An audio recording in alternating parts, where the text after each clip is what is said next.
মুআজ্জাজ, আজকে আমাদের সিচুয়েশনটা সেটাই। আমরা আল্লাহকে ভুলে গিয়েছি। কিরূপ? আমরা শিক্ষা অর্জন করতে এসেছি মাদ্রাসায়। আলহামদুলিল্লাহ, আজ ছাড়ে কাল আমরাও মৌলভী পাশ হয়ে যাব, আর আলিম হয়ে মৌলভী হয়ে আমরা গ্রামে গিয়ে আবার মানুষকে বুঝাবো, অথচ আমরা এখনো পর্যন্ত বুঝলাম না। তো আমাদের এখন বোঝার প্রয়োজন রয়েছে কি, যেন আমরা সেই সমস্ত কাজ থেকে দূরে সরে থাকি, যে কাজের থেকে দূরে সরে থাকতে আমরা গ্রামে গিয়ে মানুষকে বুঝাবো।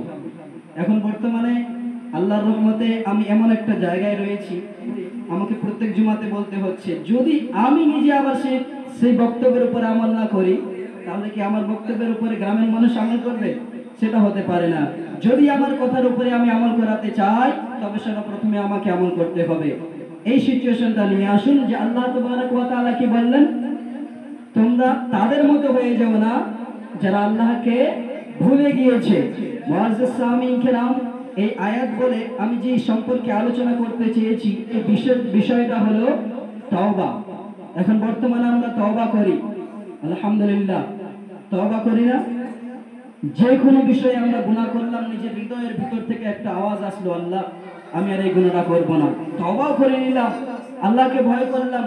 যখন আমরা কোনো শিক্ষকের মাধ্যমে আমাদেরকে নসিহত করা হয়, তখন নিজের হৃদয়কে পরিষ্কার করে আমি তওবা করে নিলাম, কিন্তু তওবা করার পরে আবার তার উপরে কায়েম থাকলাম না, দাঁড়ালাম না। আবার কিছুক্ষণ সময় গেল, আবার আমি কারো পিছনে কারো গোড়ায় শুরু করে দিলাম, আবার কোথাও গিয়ে আমি গুনাহের কাজে মগ্ন হয়ে গেলাম। আমাদের মতোই আমরা যেই রূপ এখন বর্তমানে যুবক হয়েছি, সেই রূপ একজন আল্লাহর বান্দা যুবক ছিল। সে কি করত? সে নিজের জীবনের যত সমস্ত গুনাহ করত, সে সমস্ত গুনাহ নিজের একটা ডায়েরি লিখেছিল, সেই ডায়েরিতে লিখত। আজকে একটা গুনাহ করলো, তো রাত্রেবেলা এসে সে লিখে নিল, আবার একটা গুনাহ করলো, আবার এসে লিখে নিল। এইরূপ সে নিজের গুনাহ একটা ডায়েরিতে লিখছে।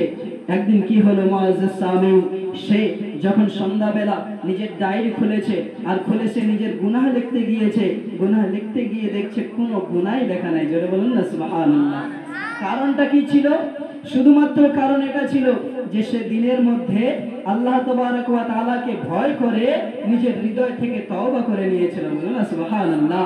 তো মুআজ্জাজ সামিঈন, আজকে আমাদের সেই জিনিসটার প্রয়োজন রয়েছে। যদি আমরা একবার আল্লাহ তাবারক ওয়া তাআলার কাছে নিজের হৃদয় থেকে তওবা করি, তবে আল্লাহ তাবারক ওয়া তাআলা তো ক্ষমাকারী, আল্লাহ তাবারক ওয়া তাআলা তো দয়াশীল, আল্লাহ তাবারক ওয়া তাআলা আমাদের গুনাহ, সমস্ত গুনাহ ক্ষমা করে দেবে। সেইরূপ মুআজ্জাজ সামিঈন হযরত ওমর ফারুক রাদিয়াল্লাহু তাআলা আনহুর জামানায় চলুন। হযরত ওমর ফারুক রাদিয়াল্লাহু তাআলা আনহু মদিনা মুনাওয়ারায় একটা গলি দিয়ে একদা চলে যাচ্ছেন, আর সামনের থেকে একটা যুবক চলে আসছে। সেই যুবক নিজের কাপড়ের ভিতরে একটা মদের বোতল লুকিয়ে নিয়েছে। মদের বোতল লুকিয়ে নিয়ে সেই যুবক চলতে আছে, সামনের দিকে এগোতে আছে। এই দিক থেকে হযরত ওমর ফারুক রাদিয়াল্লাহু তাআলা আনহু তিনিও সামনের দিকে চলতে আছেন। যখন কাছাকাছি এলেন, তো হযরত ওমর ফারুক রাদিয়াল্লাহু তাআলা আনহু জিজ্ঞাসা করলেন, এই যুবক, তুমি তোমার কাপড়ের ভিতরে কি লুকিয়ে নিয়ে যাচ্ছ?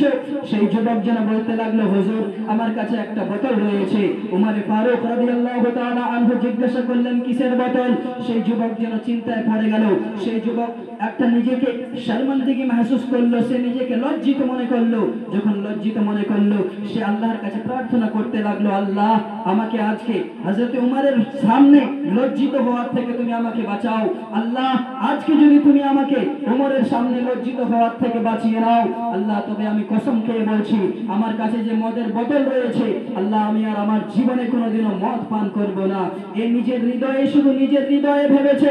ইতিমধ্যে হযরত ওমর ফারুক বলল, যুবক, তোমার কাছে যে বোতলটা আছে কিসের? সেই যুবক যেন উত্তরে বলতে লাগলো, হুজুর, আমার কাছে যে বোতল রয়েছে, সেই বোতলের ভিতরে হুজুর গো সিরকা রয়েছে। আর সিরকা ওই জিনিসটাকে বলা হতো যেই জিনিসটা দিয়ে আগের জামানায় রুটি খেত মানুষ। তো বলছে, হুজুর, আমার কাছে সিরকার বোতল আছে। হযরত ওমর ফারুক রাদিয়াল্লাহু তাআলা আনহু বললেন কি, এই যুবক, তুমি তোমার কাছে যে সিরকার বোতল রয়েছে আমাকে দাও, আমিও একটু দেখি সেই সিরকাটা কেমন। তো সেই হযরত ওমর ফারুক রাদিয়াল্লাহু তাআলা আনহুর কথা শুনে সেই যুবক আবার চিন্তিত হয়ে তখন বলতে লাগলো, হুজুর, এখন কি করব? নিজের হৃদয়ে হৃদয়ে আল্লাহর কাছে আবার প্রার্থনা করতে লাগলো, আল্লাহ আমাকে বাঁচাও। এই প্রার্থনা করে নিজের হাত দিয়ে সেই বোতলটা বের করেছে, বের করে হযরত ওমর ফারুক রাদিয়াল্লাহু তাআলা আনহুর হাতে দিয়েছেন। আর দেওয়ার পরে পরে হযরত ওমর ফারুক রাদিয়াল্লাহু তাআলা আনহু সেই মদের বোতলের ঢাকা যখন খুলেছেন, খোলার সঙ্গে সঙ্গে বোতলের ভিতরে যেই বোতলে আল্লাহ তাবারক ওয়া তাআলা যেই বোতলে মদ ছিল, আল্লাহ তাবারক ওয়া তাআলা সেই মদকে বদলে দিয়ে শিরকা বানিয়ে দিয়েছে। জোরে বলুন সুবহানাল্লাহ। যেই বোতলের ভিতরে মদ ছিল সেই মদকে বদলে দিয়ে শিরকা বানিয়ে দিয়েছে। যখন সেই যুবক দেখলো যে আল্লাহ, আমার এই মদের বোতলে যে মদ ছিল সেই মদটা বদলে গিয়ে, সেই শরাব বদলে গিয়ে শিরকা হয়ে গিয়েছে, আল্লাহুস সামাদ, অতএব আমাকে আজ থেকে আর মদ পান করতে হবে না। তো আমার বলার উদ্দেশ্য হচ্ছে এটা যে আমার প্রিয় ভাই, আমার মুসলমান ভাই, দিনদারি ভাই, আমরা সকলে এই জায়গায় শিক্ষা অর্জন করতে এসেছি।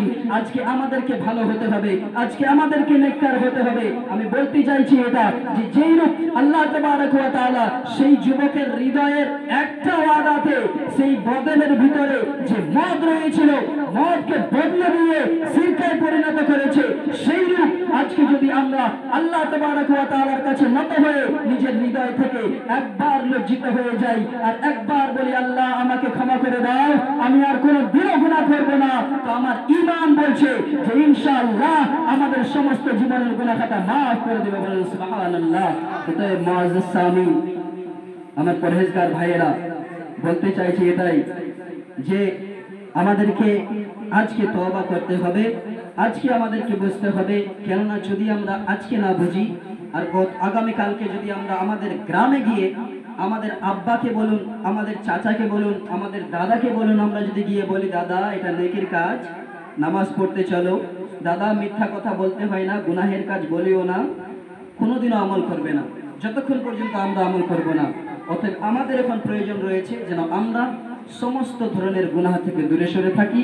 আর আল্লাহ তাবারক ওয়া তাআলার কাছে এটাই প্রার্থনা, এটাই দোয়া যেন আল্লাহ তাবারক ওয়া তাআলা আমাদের সকলকে ঈমানদার হয়ে, ভালোভাবে পরিষ্কার হয়ে আমাদের সকলকে নেকির কাজ করার তৌফিক দেন। সকলে বলুন আল্লাহুম্মা আমিন।